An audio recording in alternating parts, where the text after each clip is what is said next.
Yo, yo, yo, yo, yo, yo, yo, yo, yo. What up, what up, what up, what up, guys? Welcome back to the channel. My name is Rashad Milligan. If you are new to the channel, this is the road to 5K subs. Now, right now we have a different video. It's kind of like, I know some people are gonna be like, oh, not this girl again. And other people are gonna be like, finally, you haven't acknowledged her in forever. But Paige Bueckers, my favorite hooper. I ain't gonna lie to you. That is my favorite hooper.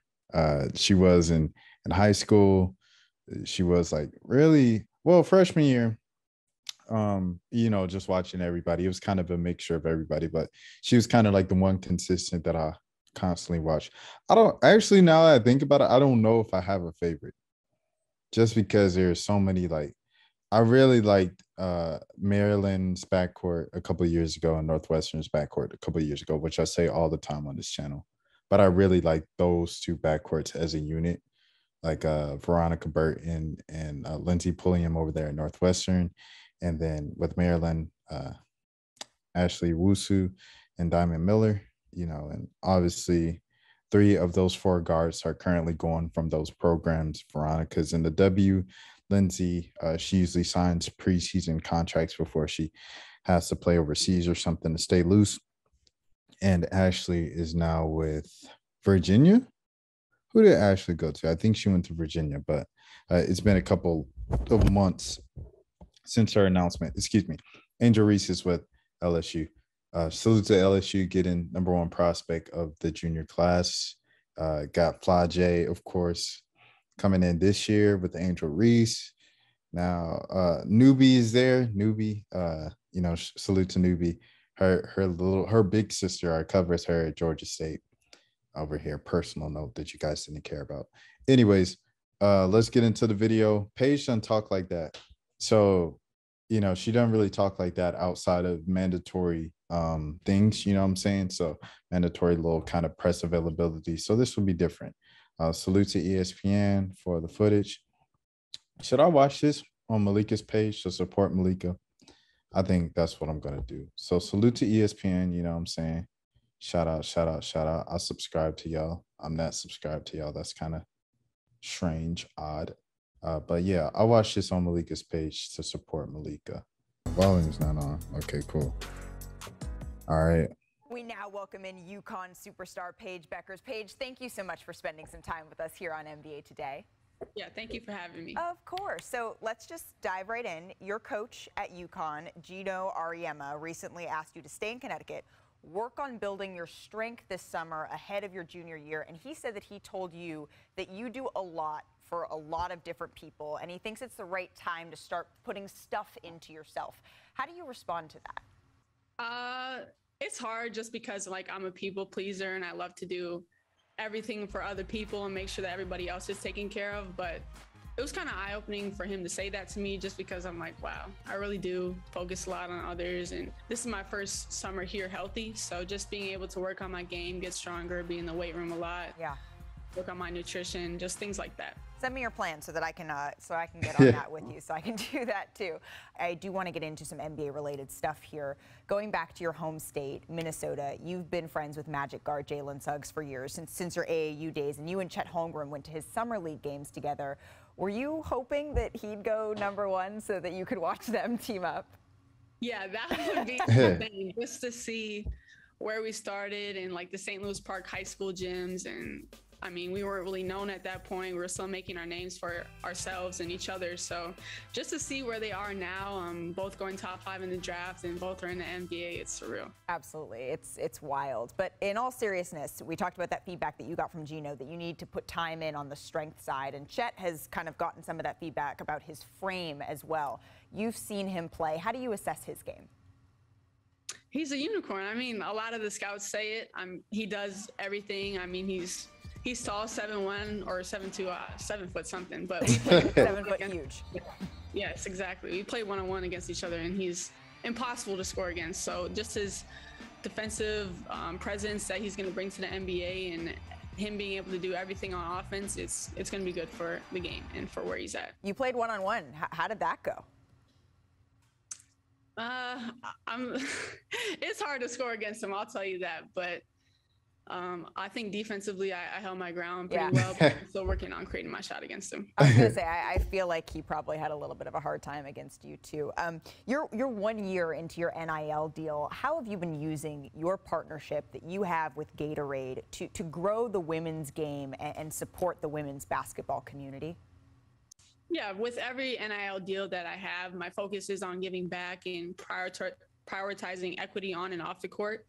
So when I was first working with Gatorade, there was a Gatorade's Fuel Tomorrow initiative, which is helping younger kids and younger women and younger minorities have equal opportunities to play the game. So that was huge for me in just giving back. And I've seen how sports can change lives. So it changed mine, and it can save lives. It can change lives. So I think it's really important for everybody to get those same opportunities.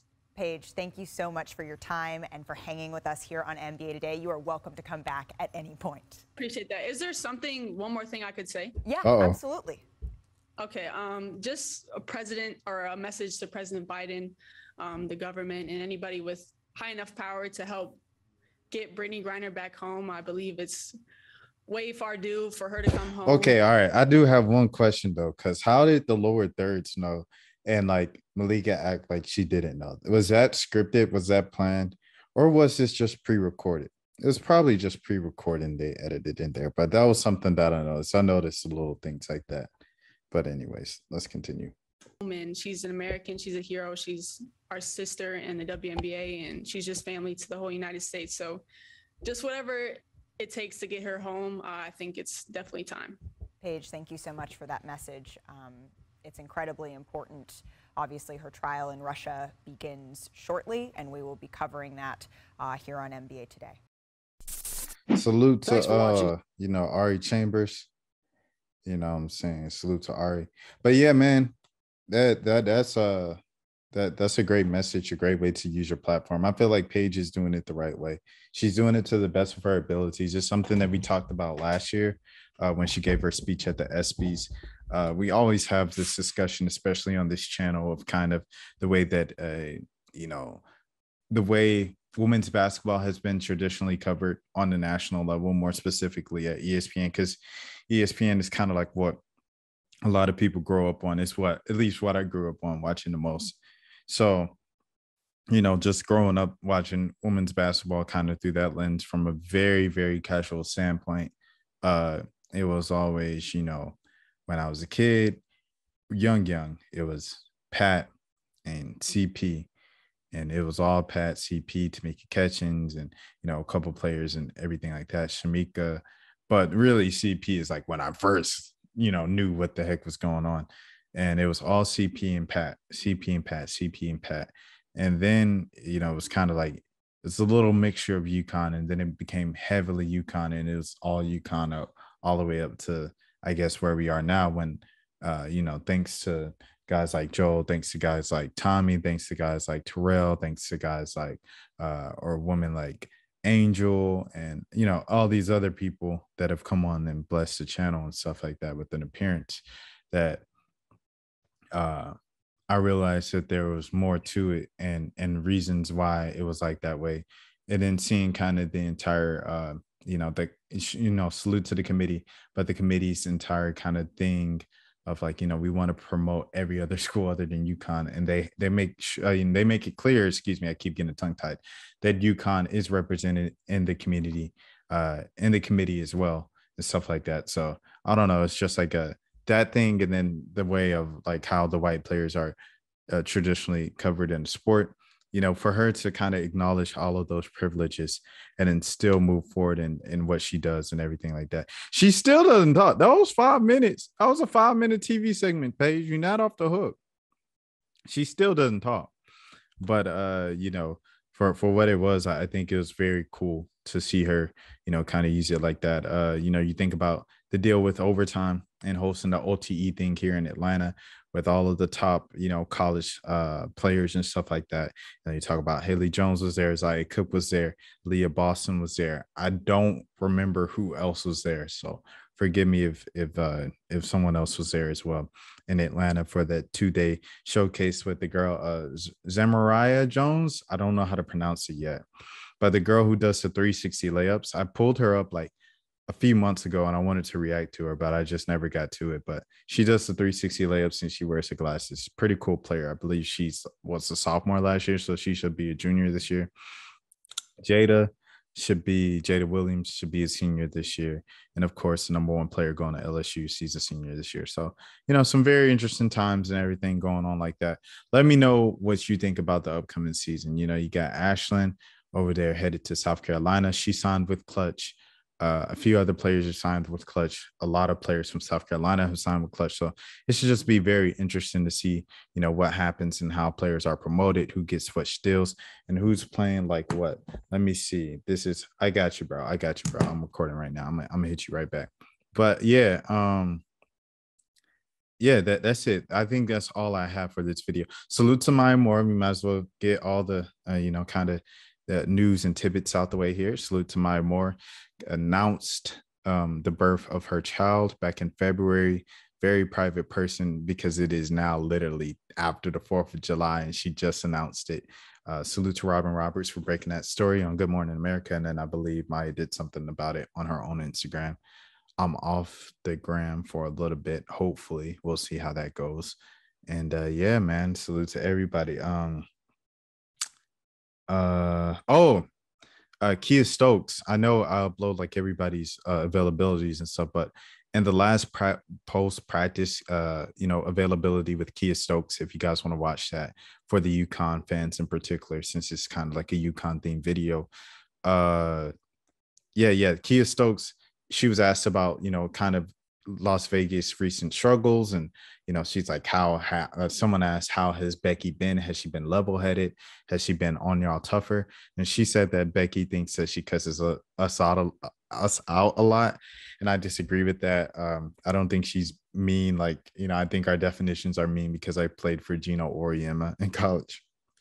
Thought it was a interesting tidbit there, interesting like comment or side comment to put. So you guys can watch that, all the UConn fans. I might link that at the end of this video. And yeah, man, I hope I don't want to wrap this up because there's a lot of stuff going on. All-Star breaks coming up. Vegas is struggling a little bit, as you guys can see. LA's putting together a few wins back to back, so maybe this is kind of the turnaround point for them. When you talk to Vegas, Vegas is talking about their starters are just tired. Their starters are tired. 4 of the 5 are going to the All-Star game, so that won't help. But it's just interesting to see who's really going to be able to turn that corner coming out of All-Star break. Phoenix is still struggling a little bit to get it going. Atlanta's starting to put it together more. They're doing way better with Tiffany Hayes than I expected them to. And that's kind of scary because now you got, Ryan can lean on Ryan, who's, kind of declining a little bit as of recently compared to her like historical hot start. She has AD to lean on now. She has Tiff to lean on. And Naz Hillman is getting it going. I've said it from the jump. Don't let Naz Hillman get it going and figure the WNBA out, because once she does, it's going to be a very, very scary sight for the rest of the league. You look at Seattle. Seattle's still doing their thing. They're still consistent. Connecticut's still swinging away. They're still in it. Washington's been a good team all year. That's something to watch out for. Chicago looks like they're back in the, tip-top shape that they were in last season, at the end of last season, once they got Copper back in the lineup and, started to get her acclimated and everything back in the lineup.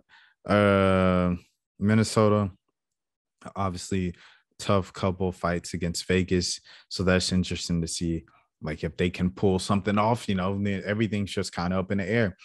Dallas is Dallas. Indiana's Indiana.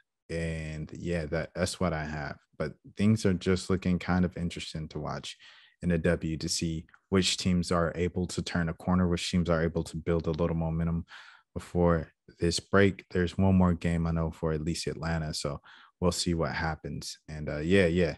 That is all I have. I hope you all take care of yourselves. My name is Rashad Milligan. This is the road to 5K subs. If you are new to the channel, comment down below. Let me know what the heck is going on.